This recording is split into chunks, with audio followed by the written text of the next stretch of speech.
Quelles sont les caractéristiques de la formation au management? On peut se demander quelles sont les caractéristiques de la formation au management. Quelque chose effectivement d'un peu bizarre ou particulier. Pourquoi? Parce que la formation au management, elle est sous le signe d'une espèce de triple complexité, de triple incertitude. Pourquoi? Parce qu'en fait, on a en face de soi quelqu'un, on ne sait pas où il en est dans ses connaissances et dans ses pratiques du management. Donc il y a incertitude complète sur le sujet auquel on s'adresse.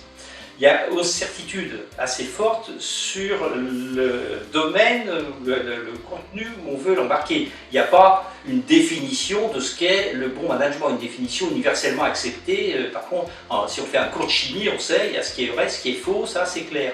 Sur le management, au fond, qu'est-ce qu'on veut dire, de quoi est-on certain? C'est une science humaine, c'est une science molle, donc c'est pas si évident que ça.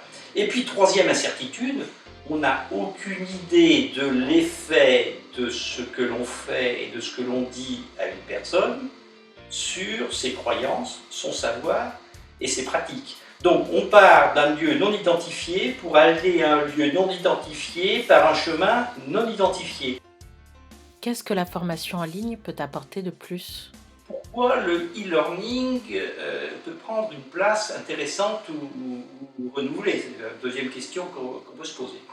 Eh bien, le e-learning, lui, il va donner finalement une triple autonomie, une triple liberté, dans un système où on a tendance à mettre plutôt des contraintes.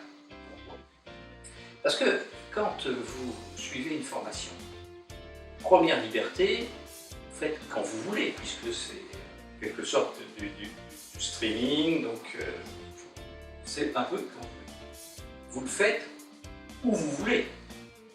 Et puis, vous le faites dans l'ordre que vous voulez, c'est-à-dire que c'est vous qui choisissez l'accès au contenu, tout comme des jeunes, des moins jeunes d'ailleurs, qui vont faire des soirées sur YouTube pour regarder des vidéos. C'est eux qui font leur programme, par différence à ce que fait une télévision, une chaîne de télévision qui vous donne une succession dans le temps. La chaîne de télévision, c'est quand elle veut, ce qu'elle veut, où elle veut. YouTube, c'est ce que je veux, quand je veux, où je veux. Il y a un peu cet effet-là, c'est-à-dire le e-learning, au fond, c'est quelque chose de très moderne, en ce sens qu'il redonne de l'autonomie et de la liberté, et c'est bien la tendance générale de la technologie de donner plus d'autonomie.